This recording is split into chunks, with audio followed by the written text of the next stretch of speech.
नमस्कार, फाइटर समाचार में आपका स्वागत है। पेश आज 28 फरवरी सुबह 6 बजे राजस्थान की खास खबरें। राजस्थान कर्मचारी चयन बोर्ड की चुनौती अब सिर्फ जयपुर तक सिमट कर रह गई है। अब आगामी 3 दिनों तक जयपुर के परीक्षा केंद्रों पर ही तृतीय श्रेणी शिक्षक भर्ती परीक्षा का आयोजन किया जा रहा है। सोमवार को संस्कृत और अंग्रेजी विषय की परीक्षा हुई। इसमें 1,18,000 अभ्यर्थी पंजीकृत थे, जिनमें 63,126 अभ्यर्थी पहली पारी में हो रही संस्कृत विषय की परीक्षा के लिए जयपुर पहुंचे। इनमें 90% अभ्यर्थी बोर्ड की ओर से निर्धारित परीक्षा के 1 घंटे पहले ही 8:30 बजे परीक्षा केंद्र पर पहुंचे। राजधानी जयपुर के परीक्षा केंद्रों पर नेटबंदी के बीच संस्कृत की परीक्षा शुरू हुई। परीक्षा में नकल और पेपर लीक पर नकेल कसने के लिए सुबह 6 बजे नेट बंद कर दिया गया। अभ्यर्थियों की त्रिस्तरीय जाँच के बाद परीक्षा कक्ष में बैठने की अनुमति दी गयी। बूंदी जिले के हिंडौली इलाके के दबलाना थाना क्षेत्र में ट्रैक्टर और कार की भिड़ंत में एक ही परिवार के 3 सदस्यों की मौत हो गई। इनमें मां के साथ बेटा और बेटी शामिल है। 6 जने गंभीर रूप से घायल हो गए। घटना नेशनल हाईवे 148 पर दबलाना थाना क्षेत्र के दुर्गापुरा गांव के नजदीक हुई है, जिसमें ट्रैक्टर और कार आमने सामने टकरा गए। घायलों को आनन फानन में हिंडौली के अस्पताल ले जाया गया, जहाँ पर चिकित्सकों ने महिला और उसके 2 बच्चों को मृत घोषित कर दिया। एसएचओ रमेश मेरूठा ने बताया कि कोटा निवासी किशनलाल और उनका दामाद राजूलाल का परिवार चौथ का बरवाड़ा दर्शन के लिए गया था। वहां से वापस लौटते समय कार और ट्रैक्टर में आमने सामने भिड़ंत हो गई। हादसे में राजूलाल की 40 वर्षीय पत्नी रीना सैनी, बेटा केशव और बेटी कृष्णा की मौत हो गई।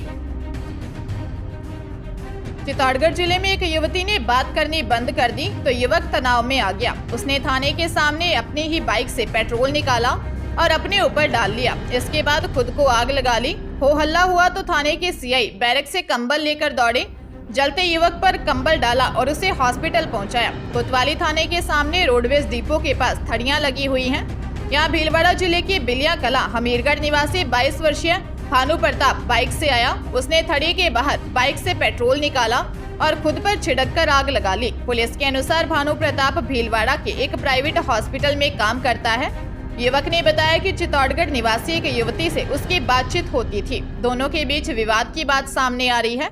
पिछले 4 महीने से युवक मानसिक तनाव झेल रहा था। पुलिस का मानना है कि घटना से पहले भी कुछ तनाव वाली बात हुई होगी। पुलिस मामले की जाँच कर रही है। केंद्रीय माध्यमिक शिक्षा बोर्ड के 10वीं के एग्जाम सोमवार से शुरू हो गए। पहले दिन अंग्रेजी अनिवार्य सब्जेक्ट का पेपर हुआ। अजमेर रीजन में 1,16,000 के करीब स्टूडेंट्स रजिस्टर्ड हैं। 12वीं की सालाना परीक्षाएं 15 फरवरी से शुरू हुई, जिसमें करीब 1,27,000 स्टूडेंट्स रजिस्टर्ड थे। कैंडिडेट्स को स्कूल यूनिफॉर्म में करीब आधे घंटे पहले चेकिंग के बाद प्रवेश दिया गया। 10वीं की परीक्षा 21 मार्च को और 12वीं की परीक्षा 5 अप्रैल को खत्म होगी। सीबीएसई ने ड्रेस कोड को लेकर भी निर्देश दिए। परीक्षा केंद्र पर केवल एडमिट कार्ड से एंट्री मिली। परीक्षार्थी को स्कूल का आई कार्ड भी दिखाना पड़ा। विद्यार्थी अपने स्कूल की यूनिफॉर्म में ही परीक्षा देने पहुंचे। आधे घंटे पहले एंट्री दी गई। चेकिंग के बाद एंट्री दी गई। परीक्षा का समय सुबह 10:30 बजे से दोपहर 1:30 तक रहा। हरियाणा के करनाल जिले में देर रात स्कॉर्पियो की टक्कर से 2 लोगों की दर्दनाक मौत हो गई। हादसा असंद खेड़ी सरफली रोड पर पीर की मजार के पास हुआ। मृतकों की पहचान जिंद के गांव सुदकैन खुर्द निवासी रामकुमार और डुमर खां निवासी ओम प्रकाश के रूप में हुई है। दोनों पानीपत से अपने घर लौट रहे थे।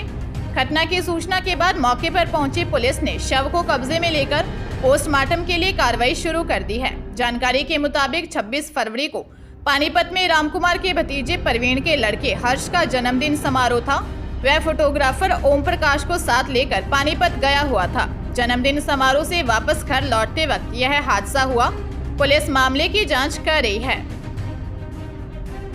सीकर पुलिस को बड़ी सफलता हाथ लगी है। पुलिस ने गैंगस्टर राजू ठेहट और निर्दोष ताराचंद कड़वासरा की हत्या के मामले में 21 वर्षीय आरोपी दिनेश बारी को गिरफ्तार किया है। दिनेश ने शूटर्स को मेंटली तैयार किया था।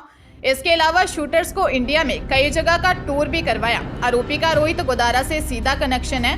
पुलिस आरोपी से पूछताछ कर रही है। दरअसल आरोपी दिनेश कुमार उर्फ दीना ने अपने गांव में मुकेश कुमार के शराब ठेके पर फ्री में शराब नहीं देने पर 12 जुलाई को अपने साथी रणवीर उर्फ मामा खुड़ी, हनुमान सिंह रोहित योगी, अरुण, घनश्याम चरण व अन्य लोगों के साथ मिलकर मुकेश कुमार पर जानलेवा हमला कर दिया था और ठेके से नकदी भी लूटकर चले गए। इस मामले में फतेहपुर पुलिस और डीएसटी टीम ने आरोपी को हनुमानगढ़ के पीलीबंगा से गिरफ्तार किया था, जिससे पूछताछ में चुकाने वाले खुलासे सामने आए हैं। पंजाब के तरनतारन के तहत आते विधानसभा हलका पट्टी में दिन दिहाड़े मार्केट कमेटी के पूर्व चेयरमैन और कांग्रेस नेता मेजर सिंह धारीवाल की गोली मारकर हत्या कर दी गई। जानकारी के अनुसार यह वारदात उस समय हुई जब मेजर सिंह अपने रिसोर्ट SBI में बैठे हुए थे। इसी दौरान कुछ अज्ञात लोग रिसोर्ट में दाखिल हुए और मेजर सिंह को गोली मार दी। जब मेजर सिंह को सिविल अस्पताल ले जाया जा रहा था तो रास्ते में उनकी मौत हो गई। थाना सिटी पट्टी पुलिस की ओर से शव को पोस्टमार्टम के लिए भेज दिया है। हत्यारों की पहचान के लिए CCTV कैमरों की फुटेज खंगाली जा रही है। जयपुर में दोस्ती कर एक युवती से रेप करने का मामला सामने आया है। अश्लील वीडियो से ब्लैकमेल कर परिचित युवक ने उसके साथ देह शोषण किया। शादीशुदा होने के बाद भी शादी का झांसा देकर रेप किया। धोखे का पता चलने पर पीड़िता को जान से मारने के लिए गाड़ी चढ़ाने का प्रयास किया। रामनगरिया थाना पुलिस ने पीड़िता की शिकायत पर मामला दर्ज किया है। पुलिस ने युवती से रेप के आरोपी को अरेस्ट किया है। DCP ईस्ट ज्ञानचंद यादव ने बताया कि दुष्कर्म के मामले में आरोपी 26 वर्षीय भगवत सिंह उर्फ राजीव चौधरी निवासी नदबई भरतपुर को अरेस्ट किया है। सीकर जिले में नया प्लॉट देखने गए एक परिवार के पीछे से अज्ञात चोरों ने सुने सरकारी क्वार्टर को निशाना बनाया। चोर क्वार्टर से 30 लाख के गहने व नकदी लेकर फरार हो गए। घटना उद्योगनगर थाना क्षेत्र के रेलवे कॉलोनी की है। क्वार्टर में रहने वाले रेलवे ग्रुप D के कर्मचारी रामस्वरूप ने बताया है कि वह अपना नया प्लॉट देखने के लिए अपने परिवार के साथ पिपराली गए हुए थे। इस दौरान पीछे से उनके सरकारी क्वार्टर नंबर 104A में अज्ञात चोरों ने धावा बोल दिया। चोरों ने क्वार्टर में से 4 जोड़ी सोने की नथ, 3 जोड़ी कानों के झुमके, 2 जोड़ी मंगलसूत्र, 4 सोने की अंगूठियां, 6 जोड़ी चांदी की पायजेब, 2 तगड़ी व 50,000 से ज्यादा की नकदी चोर चुरा कर ले गए। गहनों की कीमत लगभग 30 लाख रुपए है। पुलिस ने मुकदमा दर्ज कर जांच शुरू कर दी है। जोधपुर जिले में तृतीय श्रेणी शिक्षक भर्ती परीक्षा के पेपर लीक मामले में पुलिस ने जिन 37 आरोपियों को पकड़ा था उन्हें जेल भेज दिया गया है। 3 को रिमांड पर ले लिया गया है। इधर पुलिस प्रशासन आश्वस्त है कि 300 सवाल से जुड़ी जो 2 PDF आरोपियों के मोबाइल फोन में मिली उससे एक भी सवाल परीक्षा में नहीं था। हालांकि इसके बावजूद पुलिस प्रशासन PDF सार्वजनिक नहीं कर रहा। पुलिस कमिश्नर रविदत्त गौड़ ने PDF उपलब्ध करवाने से इनकार किया। पुलिस के अनुसार ये 300 सवाल 2 PDF के रूप में WhatsApp पर आए थे। आरोपी प्रिंट निकालने की कोशिश कर रहे थे लेकिन प्रिंट नहीं निकला। पुलिस के अनुसार 2 दिन पहले ही पता लग गया था कि पेपर लीक होगा, लेकिन आरोपियों को रंगे हाथ पकड़ना था।